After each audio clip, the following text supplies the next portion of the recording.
name is Jan Hill, and I'm a member of the SAI Advisory Board. And we have a wonderful panel for you today on exploring spiritual consciousness. So first up is Philip Goldberg. Philip has studied the world's spiritual traditions for more than 50 years. He's a spiritual counselor and ordained interfaith minister. He's the author or co-author of over 25 books, including Spiritual Practice for Crazy Times, which sounds very relevant to today. And in addition to hosting Spirit Matters podcast, he teaches online courses and speaks all over the world. Philip will be speaking to us today about the revelation of oneness in a talk titled The One in the Many: Profound Social Implications of Spiritual Experience. Welcome, Philip. Thank you, and happy anniversary to all the people who started and continue to run this important organization. I want to offer a framework or perspective on this conference and on spiritual experiences in general, because I think it has profound implications at this time in our history. We've learned from experience that what we call spiritual experiences, mystical experiences, awakening experiences, can be a potent antidote to conflict and tribalism and tension among people, because they open the individual hearts and expand individual minds.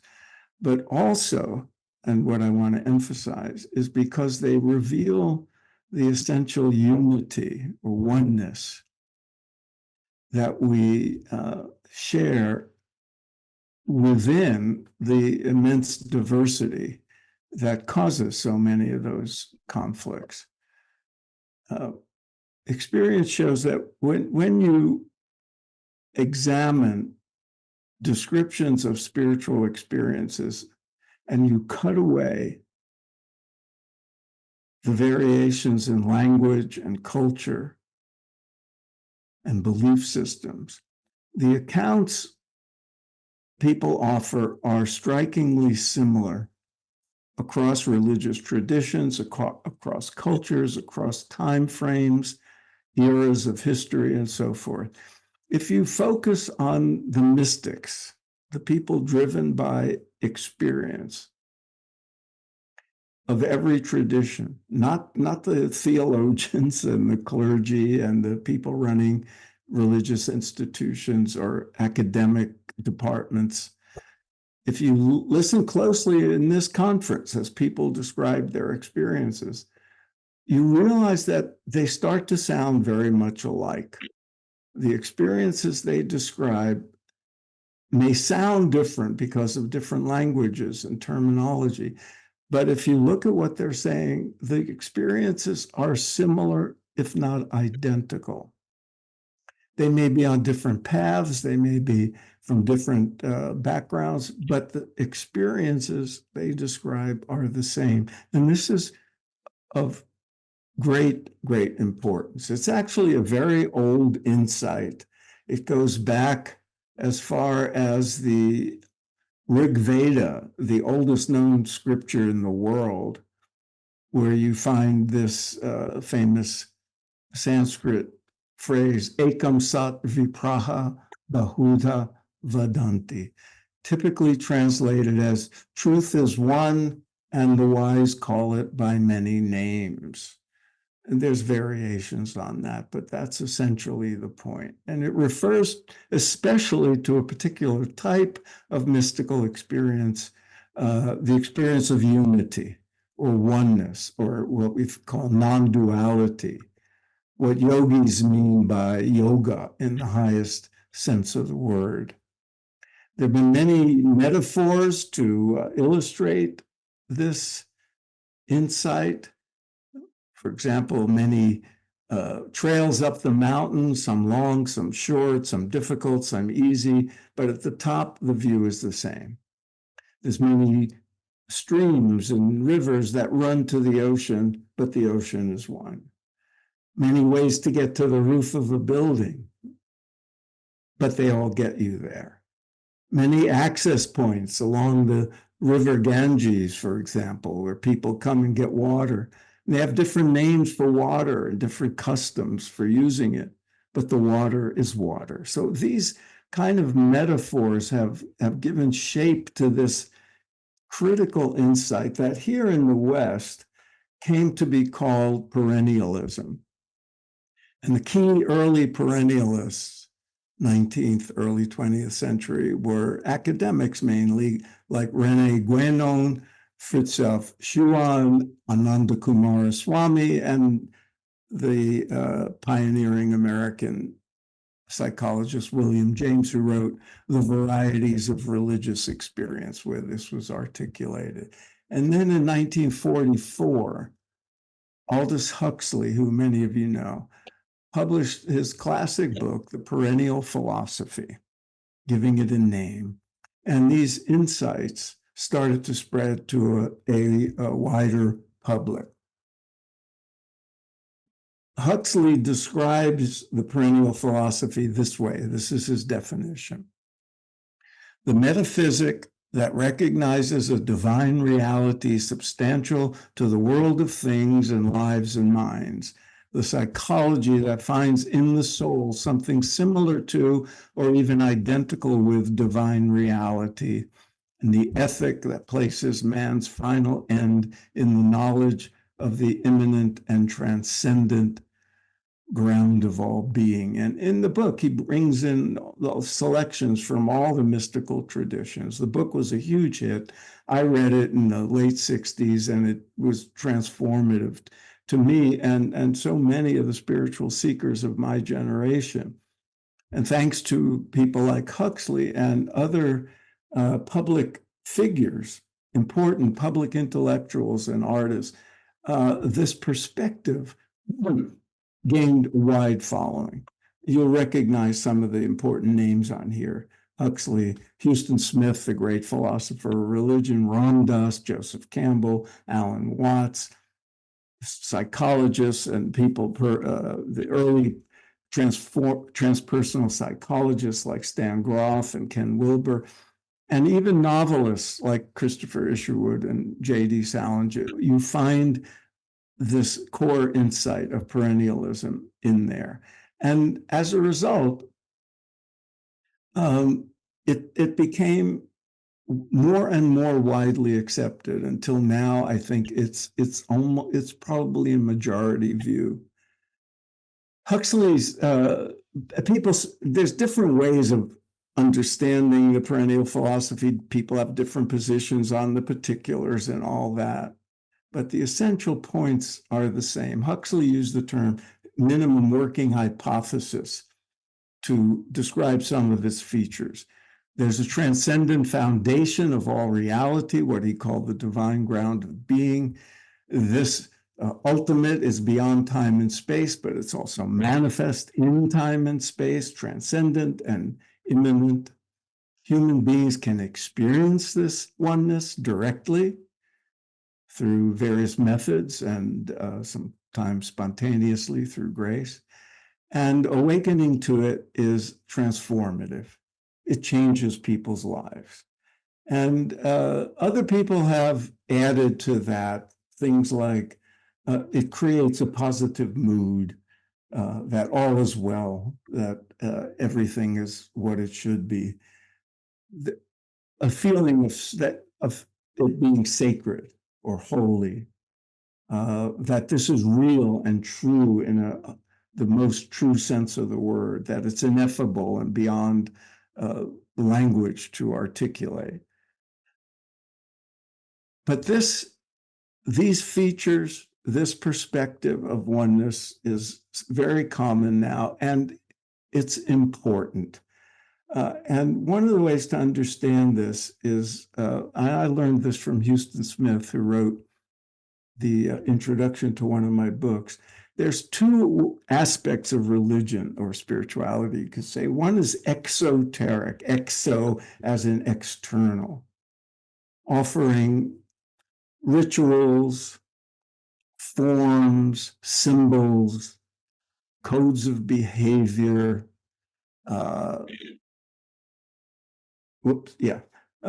stories, the legends of history, the story of Moses, the story of the Mahabharata, the life of Buddha, all these different stories, all these different interpretations of history, celebrations and holidays. This is the external, and that's what people tend to focus on. The esoteric, by contrast, is about what people experience within themselves in a spiritual or religious context, whether sitting alone in meditation or prayer or whatever, or walking in the woods, or in a congregation, or in a group setting of one kind or another. It's what they experience inside. The point that's most important is what Houston Smith says here. Exoterically, they're different. Esoterically, they're one. This is that core insight of perennialism. It doesn't mean, as people have accused perennialists erroneously of saying, it doesn't mean all religions are the same or all paths are the same. It's quite the contrary. That's where the differences lie. It's saying that when you focus on experience, when you focus on what the mystics of those religions are concerned with, that's where the differences dissolve and you find unity within the diversity. Spirituality should change people's lives for the better. And that happens through experience.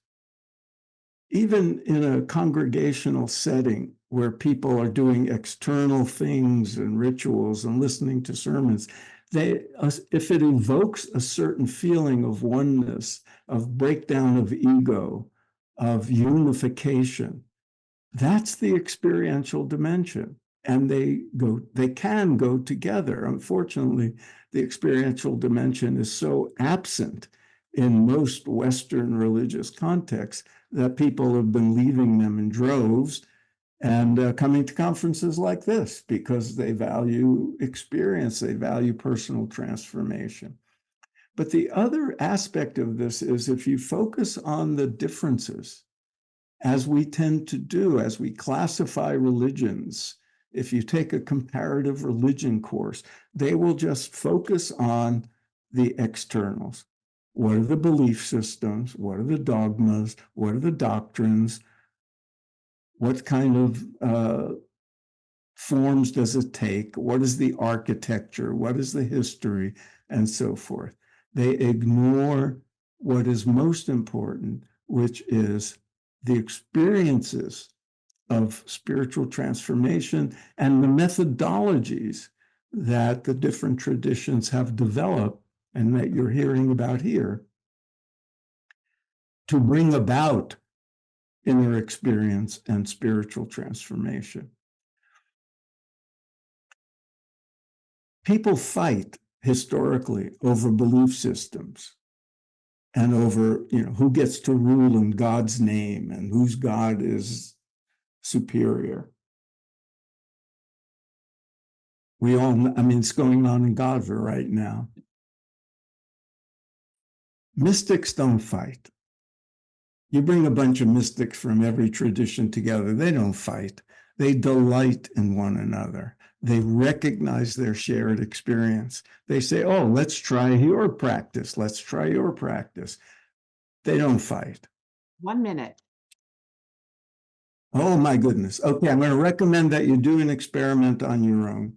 Actually, excuse me, no, you have 5 more minutes. We're only going to be 3 people on the panel. Oh, I thought I see Susan Sophia James. Yes, but we already made the decision to go to a 3-person panel. So. Okay. I yield 3 of my 5 minutes. I'm going to recommend that you do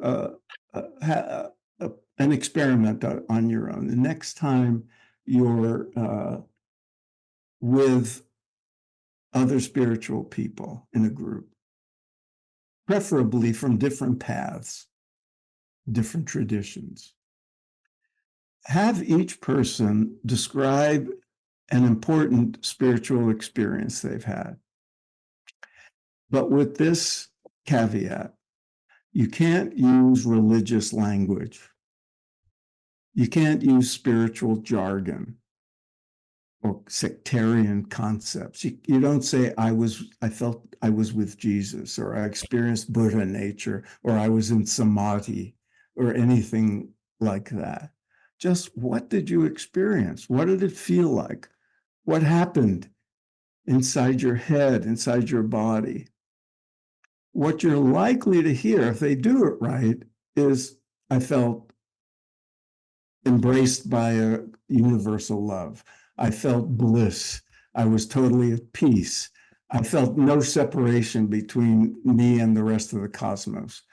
My mind expanded beyond boundaries. You hear that sort of thing, and they'll all say it. They'll all say similar things, depending on their experience and depending on how they got to that experience. I highly recommend it. It's an illuminating one. If you focus on beliefs, you get separation, you get tribalism, you get division, tension, people who see diversity and people who are not like themselves as threatening.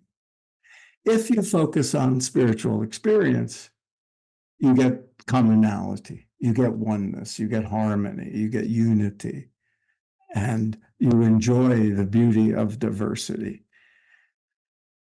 If I am imploring people to do everything they can, in whatever context your life runs, to get people to understand that looking at religion and spirituality as a form of faith or belief system is putting the emphasis on the wrong place. Not only does that ignore the tremendous diversity of beliefs within all the religions. I mean, I take groups on tours to India, and they're always astonished because people, if you take a course in comparative religion, you get a list of things that Hindus believe in. You go to India and you take them to the places we go, and you see how diverse just that one world religion is. We all know how diverse Christianity is, even just here in America. You not only lose sight of that, but you lose sight of the experiential dimension that brings people together. And I think right now, in the world that we live in, where we have easy access, like you are all experiencing today, to the great diversity of spiritual methodologies and experiences, we have this opportunity to shift the paradigm away from belief and toward transformative experience. And I would encourage everybody to do everything they can to bring that knowledge to other people. And I congratulate SAI for taking a lead on this. Thank you. Thank you very much, Mr. Goldberg. Appreciate it. That was very thought-provoking, and with the transformations that we see in our society today, it's just amazing what is happening, the shift in the consciousness. So very nice. Next, we have Antonia Albano. Antonia co-founded the California Institute of Mind-Body Awareness. She's a transformation coach, integrative therapist, and spiritual mentor. She found her life's purpose through exploration of sacred geometry as a way to jumpstart spiritual evolution towards conscious communion with Source, so that we can become a living prayer. I just love that. Antonia's presentation is on the edge of time, birthing the extraordinary evolutionary human and the next octave of love. Please welcome. Thank you, Janet. Also, thank you to SAI for this incredible opportunity to share with everyone that has come this afternoon the amazing experience that I have had of midwifing and messengering an entire family of sacred geometry that is new. It has informed me that they're new to this earth plane. They're new to this galaxy. And it's been a little challenging to accept at times, but over the 20 years that I have been introduced to these beautiful intelligences, it's been an incredible experience. So they're here to show us, actually, they tell me that because enough of us have prayed, enough of us have asked, enough of us have said that there's got to be a better way. There's got to be a better way for us to harmonize with our fellow human beings, a better way to be in cooperation with the natural environment, a better way to be with the planet upon which we live and in the galaxy in which we survive. And our prayers have been answered. And the answer has been given to us from extremely high realms of the spiritual realms, the realms of the seraphim and the cherubim, which are the angels of love and the angels of harmony. So I'm excited this afternoon to share some of that with you. I heard the words, if someone offered you a technology that had the ability to restructure your cellular makeup, and by doing so, assist you in consciously evolving to the next octave of love, the next octave of human, would you be interested? And of course, I said yes.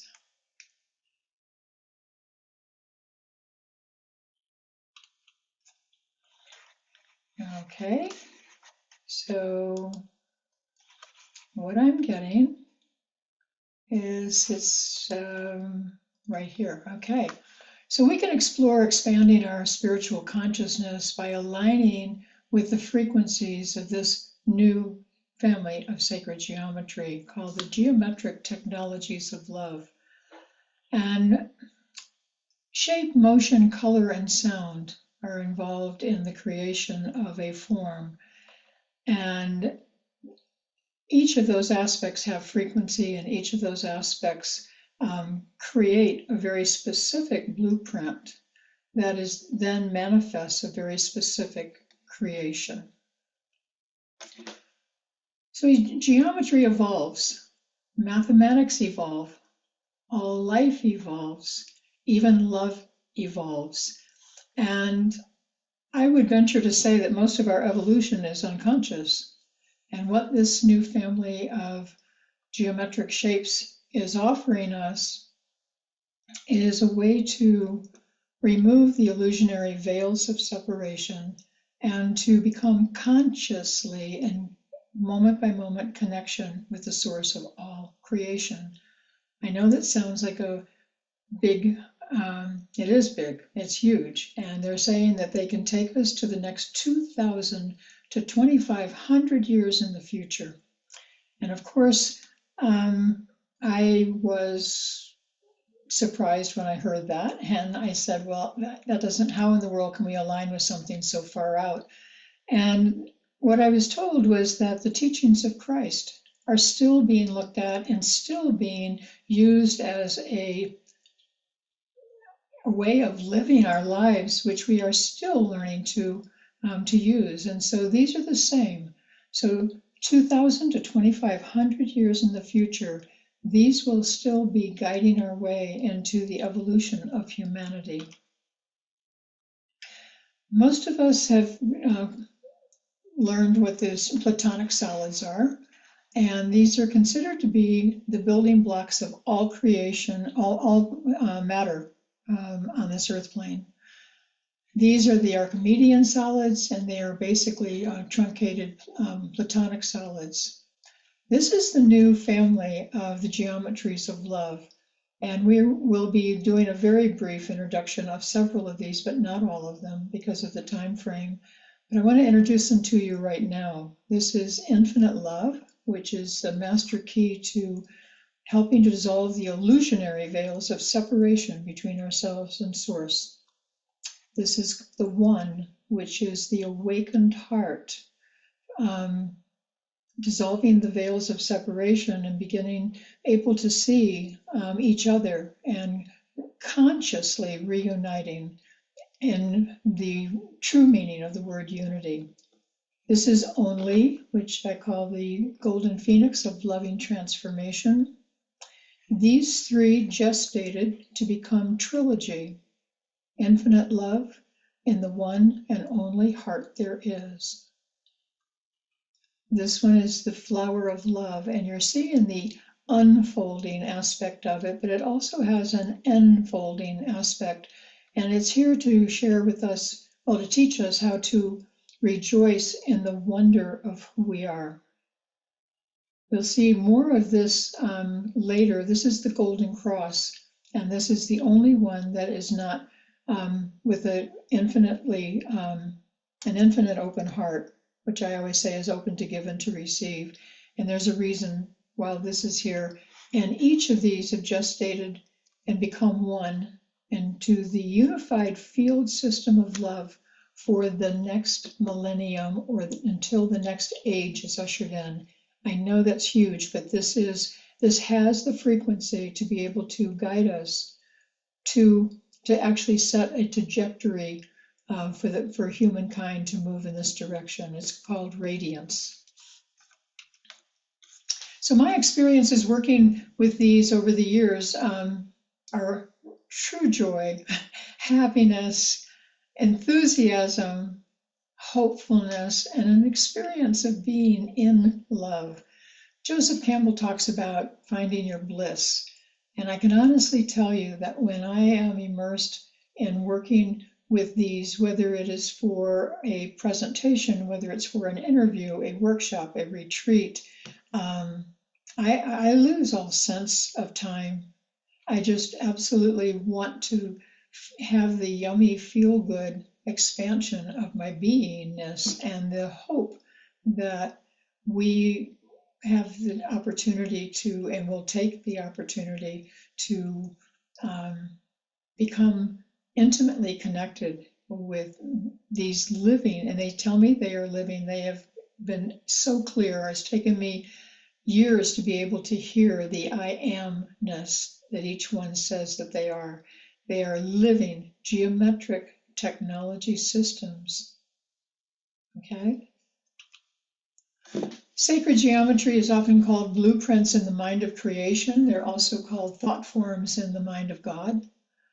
Sacred geometry is a unifying principle in spiritual science, which is an interface between the unseen and the seen, the unmanifest and the manifest. I mentioned earlier that these are coming from the highest realms of the angelic realm in the Christian Judeo traditions, and they are saying that they are here to show us how we can become and emerge with the vibration of the angelic realm called the seraphim, which are said to surround the throne of God, teaching us how to become a living prayer and to live a life of conscious benediction. I love those phrases. I love them. It was several years into working with these when those phrases came through. And I would love to become a living prayer and to live a life of conscious benediction. And that's the direction I'm going.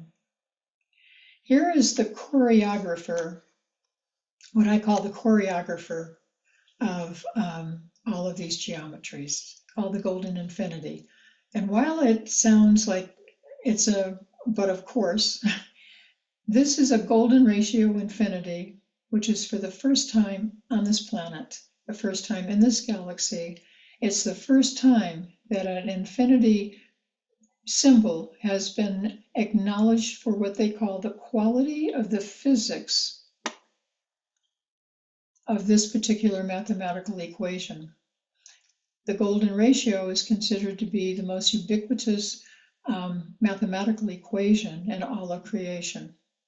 It is, by some accounts, everything is golden ratio, and that includes all the medical research that's coming out about tissue rebuilds, organ rebuilds. There is so much that is coming out in the research showing that it's happening in a golden ratio proportion. So when I asked the name of this, I basically heard, it was almost sarcastic, saying, I said, what is your name? And it said, Golden Infinity, of course. I just went, well, yeah, of course.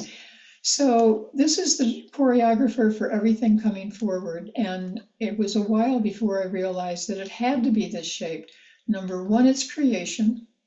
And number two, it has to fit within the infinite open heart in all of its configurations, so that when it's moving faster than the speed of light, which they can do, Dan Winter says that things do not fall apart if they are similar in form. All of these geometries are using the same building block. This is the building block of all the geometries that I'm presenting to you.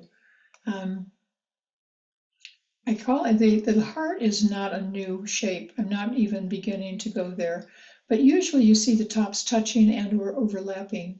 In this case, I'm saying that they're open, and I call it the infinite open heart, always open to give and always open to receive.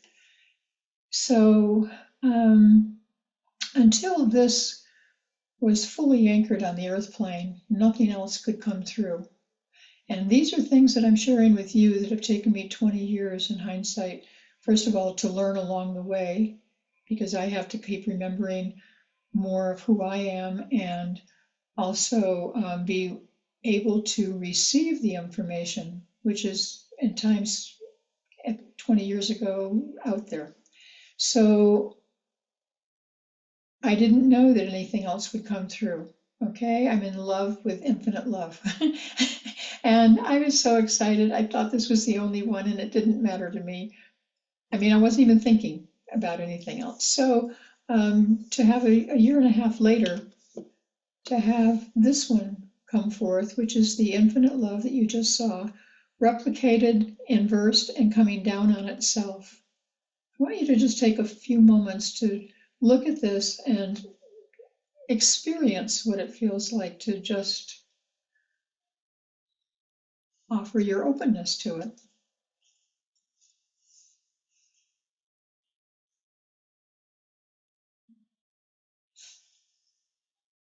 This is the awakened heart, one inside the other, the lover and the beloved. Once again, when the illusionary veils of separation have been removed, then they can once again be in conscious communion with each other, which is the true word of unity. And this is the sixth geometry that you saw on the chart with the Platonic solids, Archimedean solids, and the golden, or the geometries of love. This one I want to show you because we were on a limited time frame, and I can go on for a long time on these. So I've got, in some cases, 4 pages, typewritten pages of information.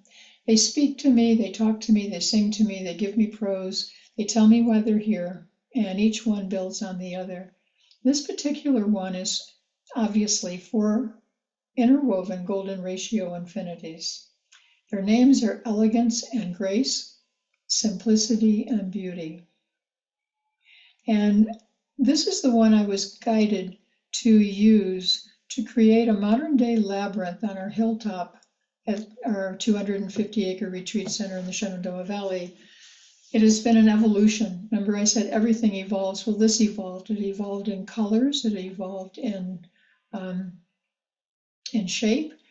only one section of that was what I was shown, and it took 9 years it was unveiled on the 12/12/12.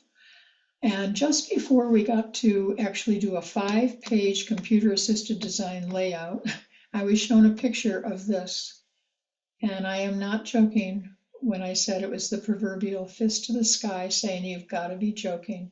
It's taken me years to get to this, and you're telling me I've got to do it again?" I mean, my body was like, and then I thought, and I heard the words, "Not now, but soon." So we have about 575, 76 handmade cement pavers. It used to be that when we only had 2, it was lapis lazuli blue and gold. As it evolved, it became metallic gold. And that was taking some doing between chemical companies and cement companies, et cetera, finding a gold that would hold up in the elements. And let's see, and its name went from the Grace Walk and became the New Living Geometric Technology System. And I'm trying to find why this bar is on the bottom of the thingy. I'm sorry about that. It's a living geometric technology. I'm sorry, the golden living. Wow, I just totally went on that one. Anyway, it's a living prayer labyrinth, and inside this circle of ceremonial flags, from the outside circle end, there's over 400 prayers that have been entered since December 12th, 2021.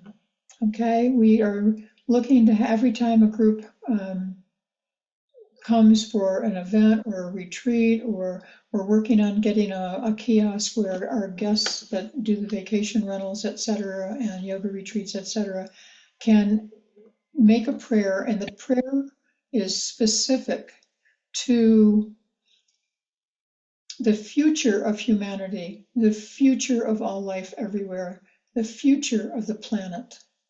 And those visions are then written on a specific piece of paper, scrolled, tied with a hemp. And then when we go up for ceremonies or whatever, we have several shovels, et cetera. And in ceremony, we put them in and bless them. So this is the initiatory walk, both not only for us, but actually for it to receive us.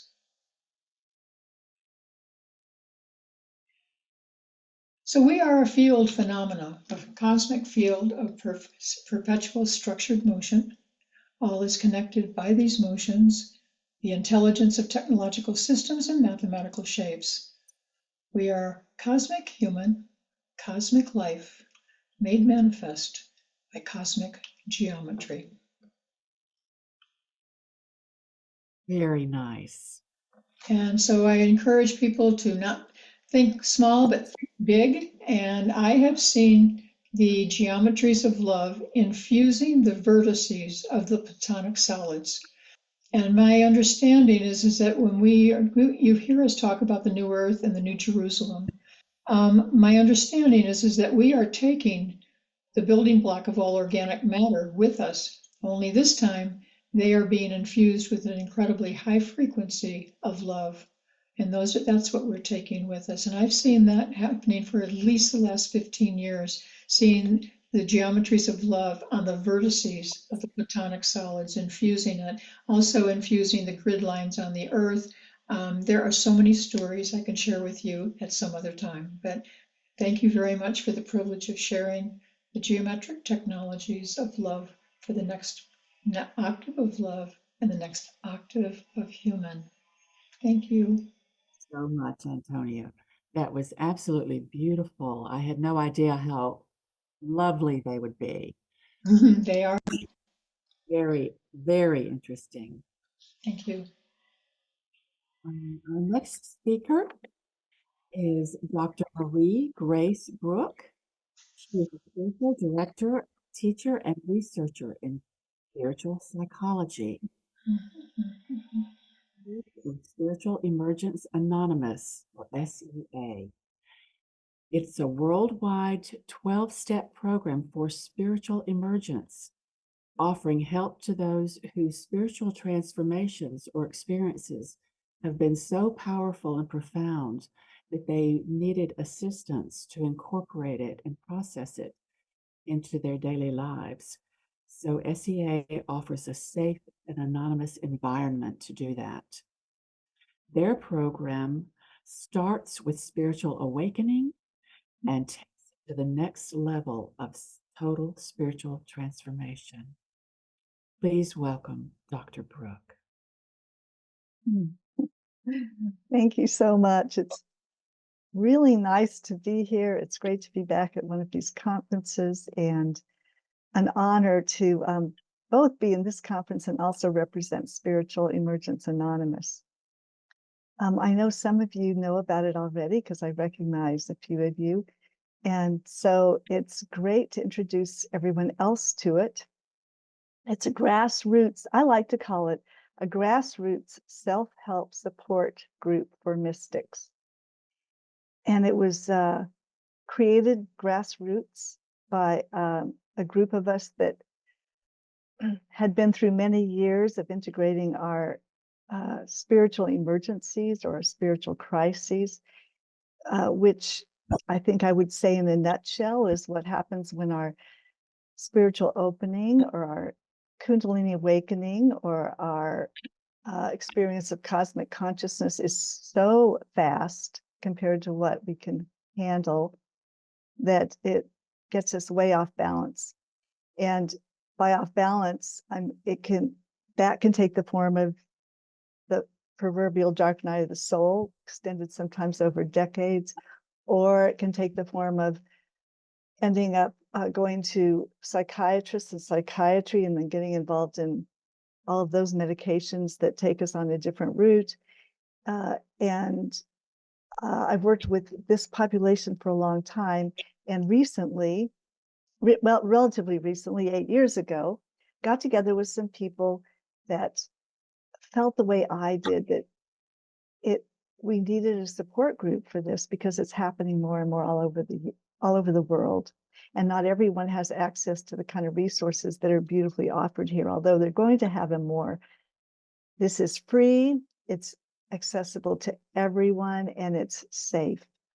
SpirituallyEmergenceAnonymous.org is where you find our website.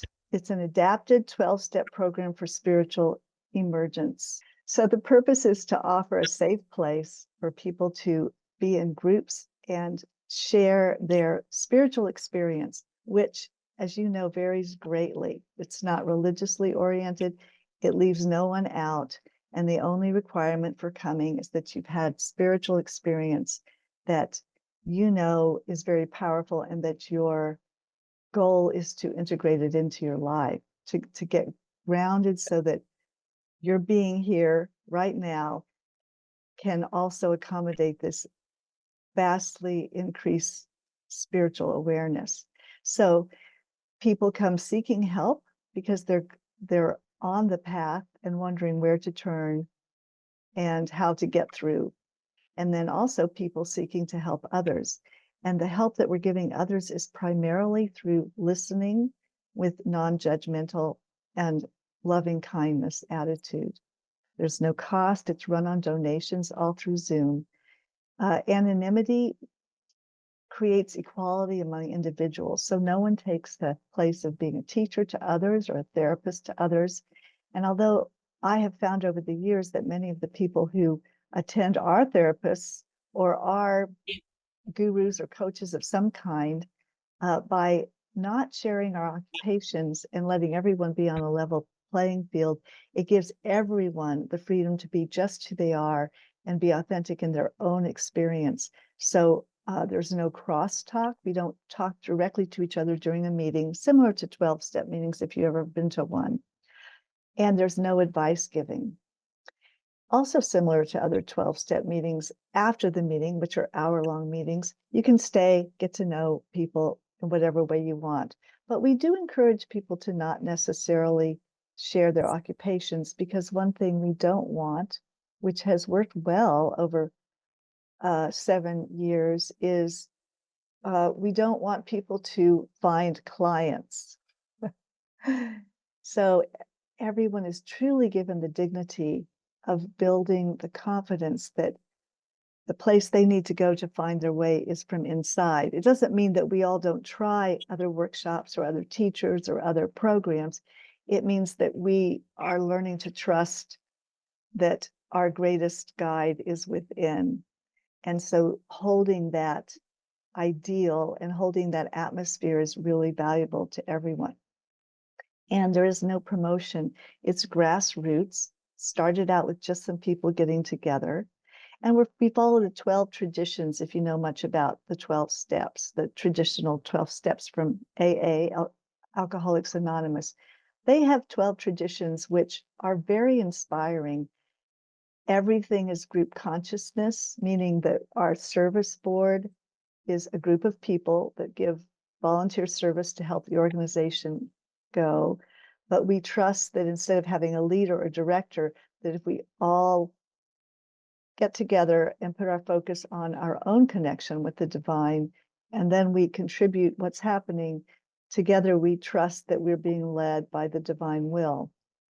And so no promotion is kind of included that we trust that the divine will and the divine intention is bringing to us who should come to us. And people keep coming, even though we don't advertise anywhere explicitly. We are very grateful to Spiritual Awakenings International because they've included us on their calendar. So that has helped. But our group was going long before SAI happened, and it was on no calendar. It was just, and there were a few conferences that invited us to speak, but people just find us. It reminded me a little bit of the wonderful talk that Father Nathan mentioned when he said just one person a week comes. And I thought, oh, that's interesting, because when I started thinking back over the years, like, really, how many people come? Because some people come one time, some people come as short as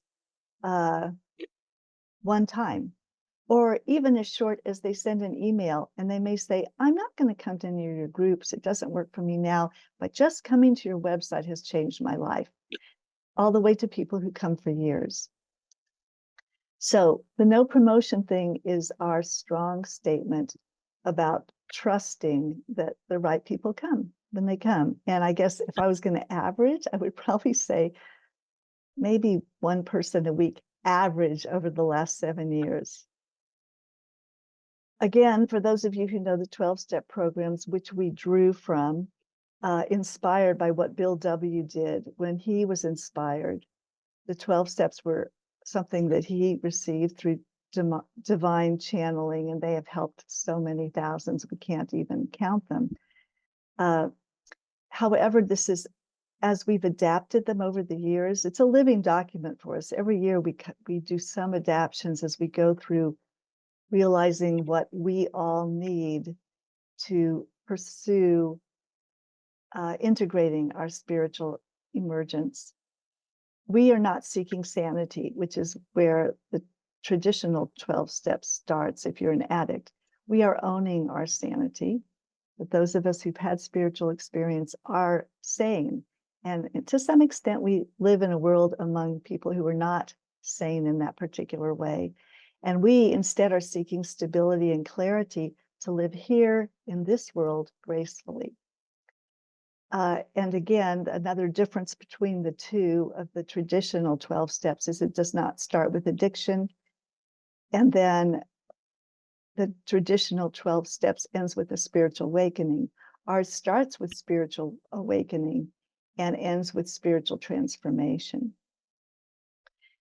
Here's some examples of some of the adaptations that we've made over the years that we find fit our population.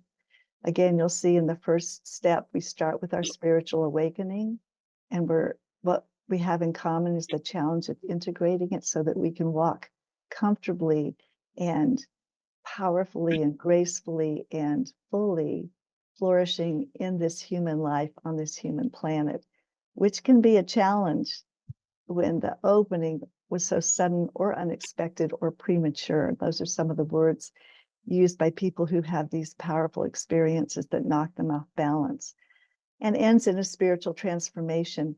I think that when I was introduced, she said a total spiritual transformation. I don't know that I would say total. That sounded a little arrogant, but a spiritual transformation that is our purpose. It's maybe the way I'd say it, living out our purpose. These words in red were actually inspired by Yvonne Kaysen in her first book, when she put forth that there are 5 characteristics that are really seem to be developed during our time that we emerge spiritually.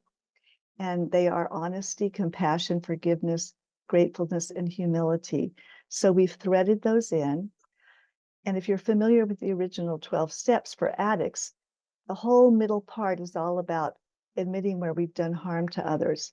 Well, we've shifted that. We've shifted it to half, because it's very important for cleansing and getting clear. And we've included harm to ourselves with self-compassion and loving kindness. And then the other half we filled with another, what we consider really important aspect to fully owning who we are, which is gratefulness. It's said that gratefulness is the way the heart loves on the spiritual plane. So that second middle part is about expressing our gratefulness for our gifts, our talents, and what is given to us, and how we can use them to help others. So because it's grassroots, this is a very slow, gradual process of growing, but we've had people who come from Canada, USA, Brazil, England, Scotland, Denmark, Netherlands, Luxembourg, France, Russia, Slovakia, Czechia, China, Singapore, Australia. Our 12 steps have been translated into French, along with the manual. There's kind of a step-by-step manual for working the steps, and Slovakian and Portuguese. Right now, the active groups are one that's in English that intersects with Asian time. And as you can see, it's America in the afternoons, Australia and Asia in the mornings. And then one Fridays that intersects with Europe time. And that way we connect to continents on both sides. And then the Brazilian one, which is active, also connects with Portugal. So these come and go. Sometimes we have a lot of groups, and right now we have just kind of the bare group. We always have at least 2 groups, so that people in Europe or people in Australia and in Asia can join us. We start and end each meeting with the traditional way that all 12-step groups end, but we use the we version, which reminds me of Yvonne Kaysen's number 4 stage, where it doesn't make sense to be saying I anymore. It makes more sense for us to be saying we naturally. So this just occurred and evolved. God, grant us the serenity to accept the things we cannot change, the courage to change the things we can, and the wisdom to know the difference. Again, if you're interested in the website, it's spiritualemergenceanonymous.org. Thank you so very much. Wow.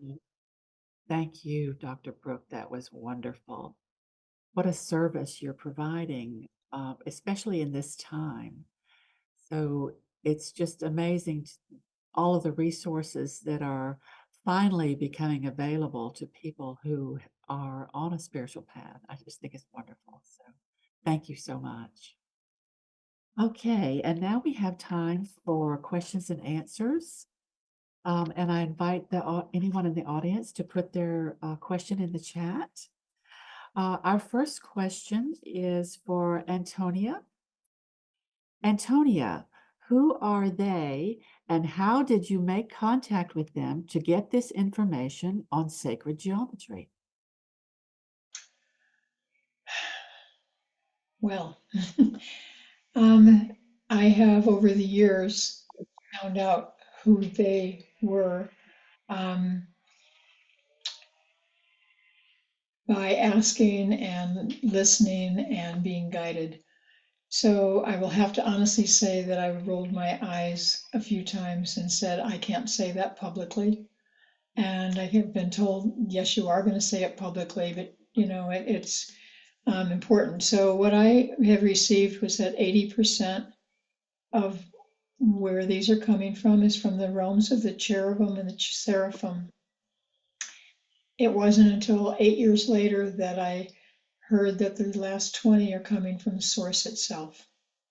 So as you can understand, it's a little difficult for me to say that, it is for me. I don't know whether it would be for somebody else to say that what I'm receiving is from these realms. I do know that as I continue my own personal growth, that messages that I'm ready, willing, and able to receive will come to me. And sometimes they come and it takes me a few years to acknowledge them. So how did they begin to come?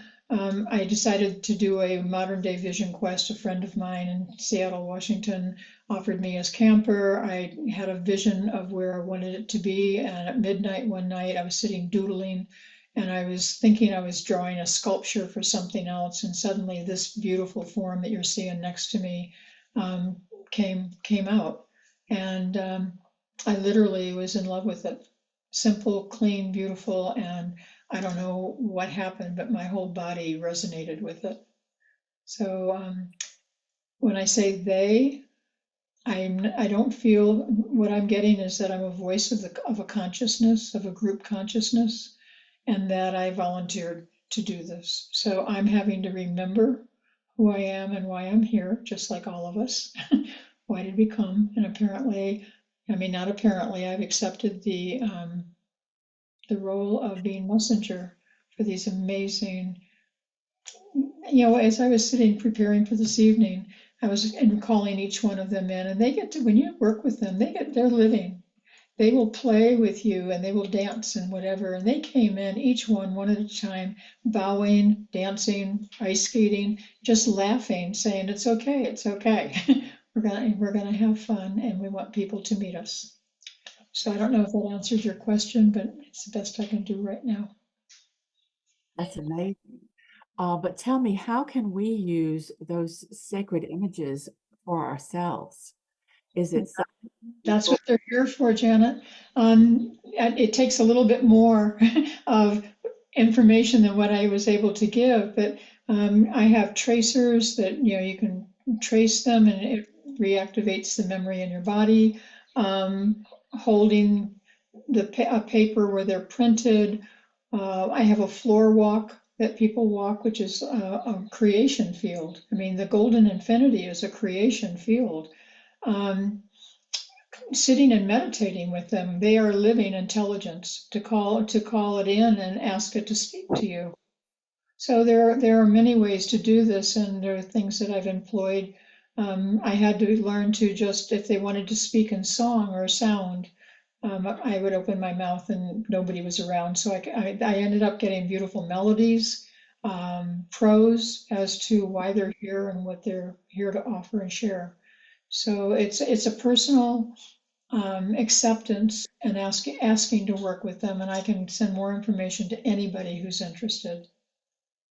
amazing? I can't wait to incorporate that into my meditation and just see where it takes me. Okay. And Philip, I have a question for you from the chat. Please tell us about the Association for Spiritual Integrity and what inspired you to help create this. Unmute.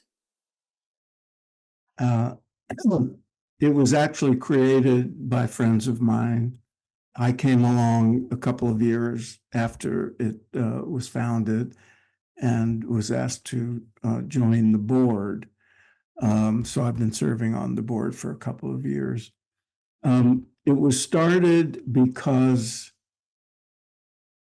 as we've all experienced, there are any number of spiritual teachers who have wounded people, who have misbehaved, who have used their power in abusive ways. And we thought there was the matter of ethical behavior among spiritual teachers, particularly independent spiritual teachers who don't have any institutional affiliation to hold them accountable. There was just a little too much of this. And so we created ethical guidelines, and it's a membership organization that anybody who does spiritual leadership or teaching can join by agreeing to uphold and live by ethical principles in their work. So it's to encourage proper behavior, and we're doing a number of things to help people who have had bad experiences process them and adjudicate them and so forth. I would invite you to go to the Association for Spiritual Integrity website and find out more. Thanks for asking about that. The talk, Philip, that people are leaving their religions in droves and looking for something else. What do you think is the root cause of that? Do you think it's just all of the unrest or changes? According to the research I've seen, one chief factor is what I was alluding to in my talk, which is the absence of transformative spiritual experience in the context of conventional religious settings. The cohort that we think of as spiritual but not religious has grown in numbers as the number of people going to conventional religious settings has declined. And I think it's the awareness that groups like this have brought to the table, the awareness of spiritual experience as transformative and central to our growth as human beings, and the availability of methodologies, empirical methodologies that bring this about. This has been, developing since the 60s, when, I took up meditation practice, and, so did millions of other people. There's evidence for things that, for techniques that bring about or increase the odds of having a spiritual experience and being changed by them. And people want that. So it's not available in churches as much. But the other thing is the truth claims that are made in conventional religions that their way is the only way. That has turned off especially young people who are exposed to diversity, and it just doesn't hold up. It creates division among people. The politicization of religion has turned off a lot of people. So there's a lot of factors, but I think the religions that survive will be the ones that bring into it the spiritual experiences that were actually core to the origins of those religious traditions. So we'll hope for the best. There's hope for us after all. Dr. Brook, do you see any people, the people that are having a break with their old religion and realizing it's not for them and having to move into a new space, do you get any of those coming to you? Yes, I have to say we get a wide variety of people. It's quite astonishing how many people from religions or not religions or mixed religions or changing religions or finding religions, and all types of nationalities and all types of economic situations. Some of them are often homeless. I'll say often, considering you might not expect that, but then there are wealthy ones, and there are people who would never want to have their name known because they're known. And then there are just people who, it's just amazing. the variety, which for me is very inspiring, because I and I think the other people attending realize this is going on everywhere. It's just under the radar. Thank you. And I would imagine that the people who come to you may have issues with trust, and you had mentioned how important that was. And so, how do you encourage someone has kind of lost their tribe? Because that's the feeling, when you leave the group that you grew up with. It's a lost boy sort of feeling. So, how do you encourage them to trust again? Yes, that is something I actually meant to say, is that that one thing that people over and over say is that they're safe to be vulnerable in these groups, because it's, you go through a lot of vulnerable stages anyway when you're going through this kind of really deep, intense spiritual growth. But when you're going through it to the point of where you start to lose control of your life, and often you can't do the work you used to do, or you move, or you either lose your money or you give it away because you've become so generous, and all of a sudden materialism makes no sense. And so why have money? And then you find yourself unable to take care of yourself. These are such intense spiritual experiences. And then often people get into sometimes religious situations, sometimes gurus. As I said, again, a common one that I find a lot of people suffering from is getting into situations through their therapists, and then their doctors, and then psychiatrists, and then they're in hospitals. And we have a very safe place. Everyone treats each other with the respect of knowing how vulnerable they are, because they themselves either have been that vulnerable or are that vulnerable. Thank you. Well, your list, the 12 steps, the way you adapted those, you could almost read them daily as affirmations. They were beautiful. And so I imagine just reminding yourself of that, of each one of your points was just stated so lovely, would help help you make that next step. So wonderful. I think it's amazing service that you're doing. It's an honor to be part of the group. Thank you. We're glad. We're glad you're here. And Antonia, I see another question for you. Let me make sure I'm getting the latest here. Hard for me to read. Mary, let's see. There's one for you too, Mary Grace, but I've already mentioned Antonia. Do you perceive these symbols, Antonia, as dynamic and dimensional, as existing above and below the form, and also moving in multiple dimensions? Absolutely. Can you hear me? My mute's off. Yeah. Okay.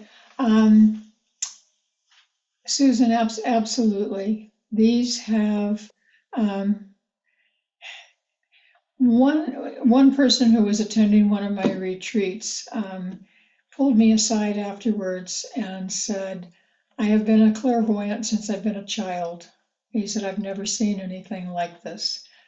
He said, "When you were doing the transmissions," he said, I've been off the earth before, and I've been far off the earth, but I've never seen what I just saw." And he was shaking. He said, "There were 6 planets aligned to receive the frequency of the transmission you were giving."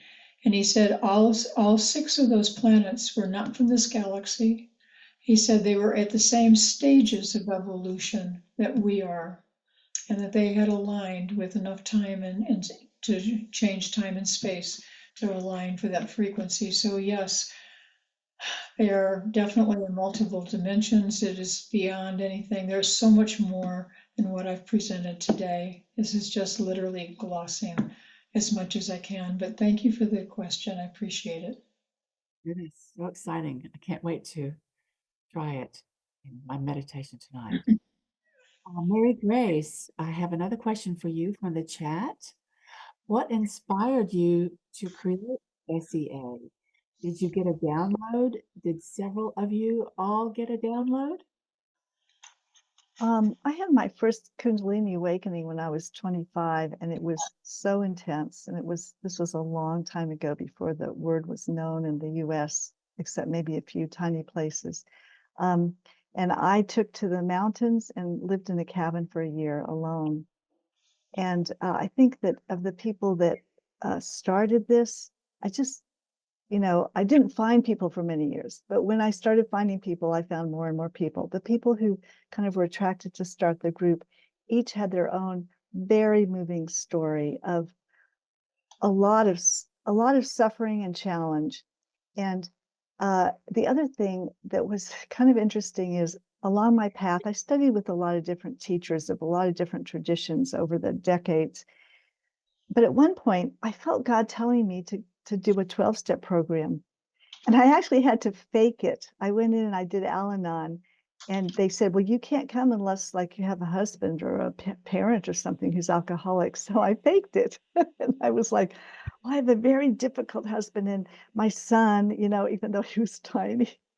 And I just did it. It was like God told me to do it. And I was amazed at what the 12 steps was. And I didn't think much of it. This was maybe in my 40s. And then a group asked me to put together a peer support group for people who were having challenges integrating spiritual emergencies. And I did it. I did what they said within their parameters, worked with someone else, presented it to the board, and they didn't like it. And I didn't like it at all either. I thought it was awful, especially the restrictions I was given. I didn't think anything of it. I was like, thank God that job's over with. Thank God it failed. I wouldn't have wanted to carry that anyway. And then soon after, it was like it just came to me, those 12 steps that I had just done. I'd gone through them. I'd worked with the sponsor, completed them, and that was it. And I kind of forgot about them. And I thought that was one of the most spiritual things I ever did in my life. And I've studied with some really high enlightened people. Not that they're not enlightened, but this was so simple and so available to everyone. And so I was like, I'm going to try this. And then after that, things just unfolded. Did that answer your question? How can, someone is asking in the chat, how can you get individual counseling for the integration, especially when you have physical challenges? Especially when you have physical challenges? Did you say? Yes. How can you get individual counseling or counseling in a group like Spiritual Anonymous? It says individual. You have physical challenges. So I'm assuming that it's someone who is either non-ambulatory or Perhaps can't physically get to someplace or talk to someone. Well, one thing about Spiritual Emergence Anonymous, if the person's been through a spiritual awakening, is it's accessible to everybody because they can do it through Zoom. As far as individual, there are a lot of other resources. I would imagine everyone here, I'm not going to talk about it now because I'm representing SEA.